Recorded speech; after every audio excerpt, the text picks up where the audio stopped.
क्या वाकई में सनातन धर्म में 33 करोड़ अलग अलग देवी देवता है, या फिर ये सिर्फ एक भ्रम है? चलिए आज वेदों और पुराणों की गहराई में उतरते हैं और इस रहस्य को समझते हैं। यजुर्वेद अध्याय 3 ब्राह्मण 9 श्लोक 1-2 में स्पष्ट रूप से लिखा है, त्रयस्त्रिंशतम वा इमे देवा, अर्थात देवता वास्तव में केवल 33 हैं। कति देवा इति? उत्तर आया त्रयस्त्रिंशदिति, यानी 33 देवता। कौन कौन? अष्टौ वसवः 8 वसु, एकादश रुद्राः 11 रुद्र, द्वादश आदित्याः 12 आदित्य, 1 इंद्र और 1 प्रजापति। यही है वे 33 कोटि देवता। और यहाँ कोटि का अर्थ है प्रकार, ना कि संख्या।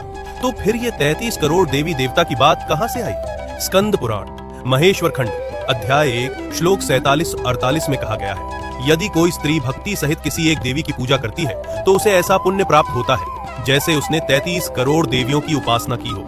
ये कोई गणित नहीं है, ये है भक्ति की महिमा की भाषा।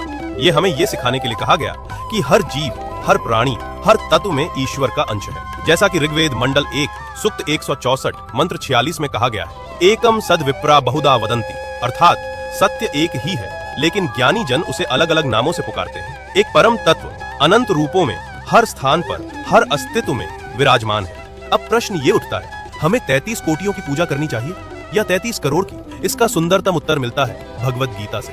अध्याय 7 श्लोक 21 और 22। भगवान श्री कृष्ण कहते हैं, जो भी भक्त जिस रूप में मुझे भजता है, मैं उसकी श्रद्धा उसी रूप में स्थिर कर देता हूँ। वह अपने आराध्य से फल भी प्राप्त करता है, लेकिन वह शक्ति भी मुझसे ही आती है। यही है सनातन धर्म की दिव्यता। तुम जहाँ भी सच्चे भाव से झुको, वहाँ तुम्हें परमात्मा के दर्शन हो सकते हैं। हर रूप, चाहे वो देवी हो या देवता, हर मूर्ति, चाहे शिवलिंग हो या शालिग्राम, हर नाम, चाहे राम हो या कृष्ण, सभी एक ही परम सत्य की ओर ले जाते हैं। वही एक ब्रह्म जो अनंत रूपों में पूजित है और हर हृदय में विद्यमान है। राम सेतु का रहस्य, क्या सच में पत्थर तैर रहे थे? अंतरिक्ष से दिखने वाली ये 48 किलोमीटर लंबी लाइन, जिसे आज दुनिया राम सेतु या एडम ब्रिज कहती है, क्या ये सिर्फ एक नेचुरल फॉर्मेशन है या भगवान राम की वानर सेना का बनाया हुआ एक चमत्कार? इसका जवाब आज भी विज्ञान को हैरान करता है। रामायण के अनुसार माता सीता को लंका से वापस लाने के लिए जब समुद्र ने रास्ता देने से मना कर दिया,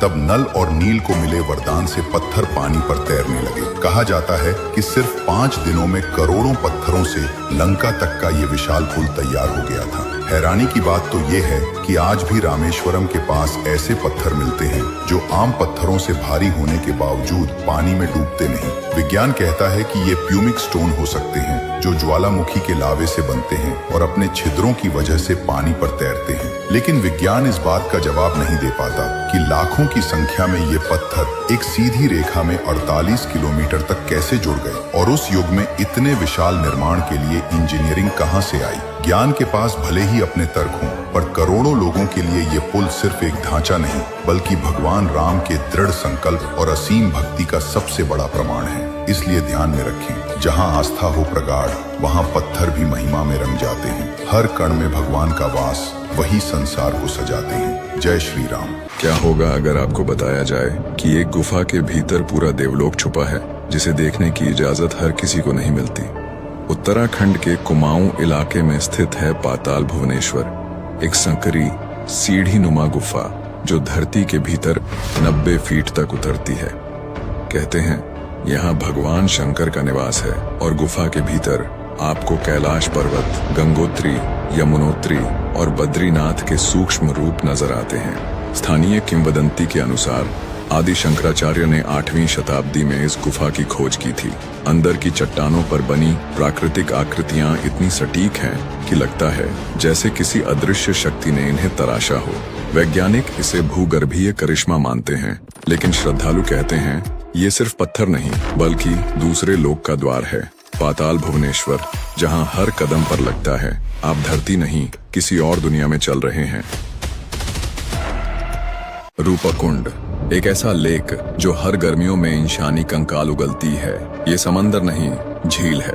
रूपकुंड लेक उत्तराखंड में समुद्र तल से 16,000 फीट ऊपर, जहां बर्फ के नीचे छिपे हैं सैकड़ों कंकाल। पहली बार 1942 में जब यहाँ के बर्फ पिघली तो इंसानी कंकाल दिखे।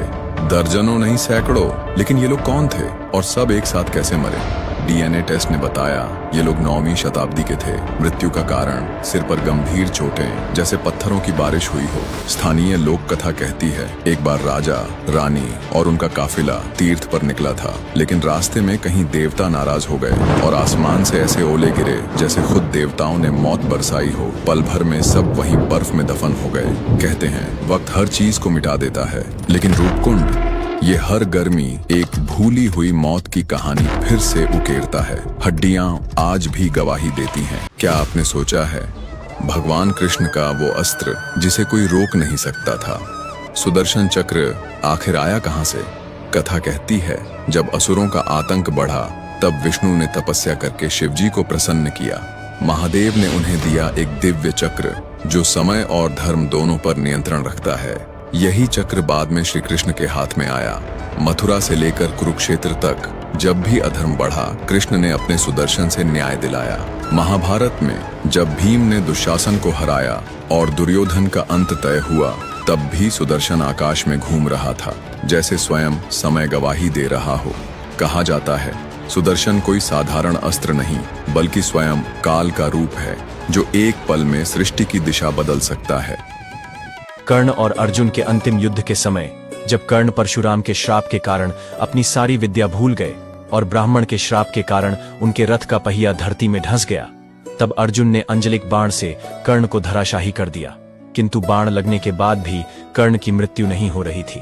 तब अर्जुन के पूछने पर श्री कृष्ण ने बताया कि कर्ण ने अपने द्वार पर आए किसी भी जरूरतमंद को खाली हाथ नहीं जाने दिया। और अर्जुन, तुम्हारे हित के लिए जब इंद्रदेव ने कर्ण से उसका कवच कुंडल दान में मांगा था, तब कर्ण जानता था कि ब्राह्मण भेष में इंद्रदेव है, फिर भी वह दान से पीछे नहीं हटा। हे अर्जुन, कर्ण ने अपने जीवन में इतने दान पुण्य किए हैं कि आज उसकी रक्षा स्वयं धर्मदेव के हाथों हो रही है। अर्जुन को इतना कहकर भगवान श्री कृष्ण ने ब्राह्मण भेष धारण किया और कर्ण के पास पहुंच गए और उसका सारा पुण्य दान में मांग लिया। तब मृत्यु शैया पर लेटे कर्ण ने अपना सारा पुण्य श्री कृष्ण भगवान को दान में दे दिया और तब जाकर कर्ण की मृत्यु संभव हो पाई। भगवान श्री राम का मृत्यु लोक छोड़कर जाने का समय आ गया, लेकिन वह अयोध्या को छोड़कर जा नहीं पा रहे थे क्योंकि यमराज जी अयोध्या में प्रवेश ही नहीं कर पा रहे थे। उनको हनुमान जी से डर लगता था क्योंकि हनुमान जी यमराज जी को कई बार युद्ध में हार चुके थे। तब भगवान श्री राम जी ने सोचा मृत्यु लोक छोड़कर जाने के लिए यमराज जी को तो आना ही पड़ेगा। तब भगवान श्री राम हनुमान जी को बुलाते हैं और कहते हैं, हनुमान, मेरी एक अंगूठी महल के फर्श के छेद में गिर गई है, तुम उसे ढूंढ कर ला दोगे? तब हनुमान जी सूक्ष्म रूप लेकर अंगूठी को ढूंढने के लिए दरार में प्रवेश कर जाते हैं। वह छेद नहीं था बल्कि नागलोक जाने का रास्ता था। जब हनुमान जी नागलोक पहुंचे तो उन्हें वहां वासुकी नाग मिले। तब हनुमान जी ने वासुकी नाग से राम जी की अंगूठी मांगी। वासुकी नाग ने हनुमान जी को नागलोक के बीच में ले गए जहां अंगूठियों का पहाड़ था। उसे देखकर हनुमान जी सोच में पड़ गए। तब हनुमान जी ने हैरान होकर वासुकी नाग से पूछा, ये सब क्या है? तब वासुकी नाग ने कहा, हर कल्प के 4 युग के तीसरे त्रेता युग में भगवान श्री राम अवतार लेते हैं और उनकी अंगूठी खोजने के लिए हर बार एक बंदर आता है। इसके बाद वह मृत्यु लोक छोड़कर चले जाते हैं। हर हर महादेव, जय श्री राम, जय सनातन धर्म।